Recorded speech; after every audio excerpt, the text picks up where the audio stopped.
नमस्कार. जास्त मेहनत न घेता चटपटीत अशा पण चाट करणार आहेत. फक्त 5 मिनिटामध्ये तयार होती. दुपारी जेवण जात नाही, मग अशी चटपटीत चाट बनवायची. ह्या पद्धतीने चाट केली तर बाहेर खायला विसरतात. अशी चविष्ट अशी चाट तयार होती. रेसिपीला सुरुवात करू. ही पाणीपुऱ्या घेतलेले आहेत. जेवढे आपण कमी जास्त करू शकतात. ह्यामध्ये काही मेजरमेंटचं माप नाही आहे. हे पाणीपुऱ्या सगळ्या हाताने अशा तोडून घ्यायचे, एकदम अशा बारीक पण नाही तोडायच्या. ही 2 वाट्या काळा चणा घेतलेला आहे. रात्रभर भिजत घातले आणि मग सकाळी एक कुकरमध्ये शिट्टी करून घेतली, थोडंसं मीठ टाकून. हे पण टाकून घ्यायचं. चण्यामधलं पूर्ण पाणी काढायचं, मध्ये अजिबात पाणी ठेवायचं नाही.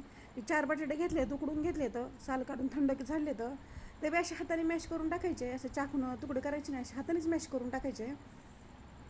सगळी चाट आपण हातानेच करणार आहे, म्हणजे चवीला अजून छान लागते.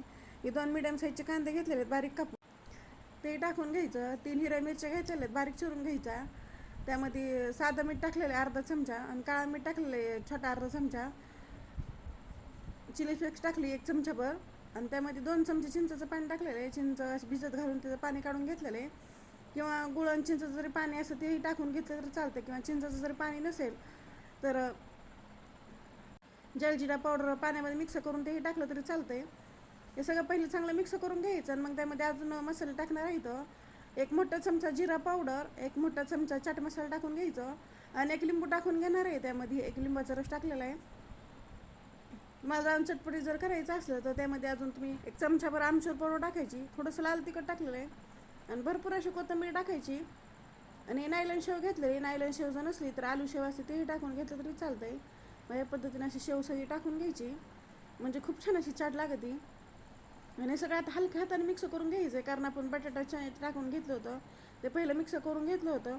आता एकदा अजूनही हलक्या हातानेच मिक्स करायचं, जास्त काय करायचं नाही. की छान अशी चाट तयार झाली. आणि करताच टाईम असं तोंडाला पाणी सुटतंय.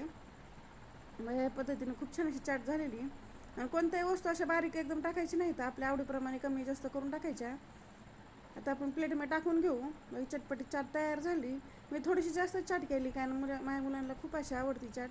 त्यावरती थोडी नायलॉन शेव टाकून घेऊ. या पद्धतीने जर चाट केली तर बाहेरचं खायला विसरतात. अशी एवढी भन्नाट अशी चाट होती. दुपारचं जेवण जात नाही, मग 5 मिनिटामध्ये तयार होणार. जास्त मेहनत न घेता चटपटीत चाट तयार करायची.